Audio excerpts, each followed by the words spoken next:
श्रीललितादेव्यै नमः। श्रीललितासहस्रनामस्तोत्रम् ध्यानम्। अरुणां करुणातरङ्गिताक्षी द्रुतपाशाङ्कुशपुष्पबाणचापाम् अणिमाधिविरावृतां मयूखैः अहमित्येव विभावये भवानी।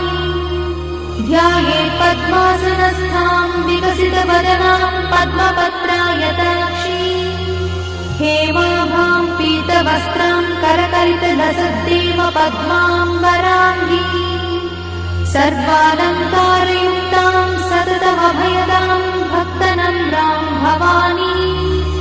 श्रीविद्यां शान्तमूर्तिं सकलसुरनुतां सर्वसम्पत्प्रदात्री श्रीमाता श्रीमा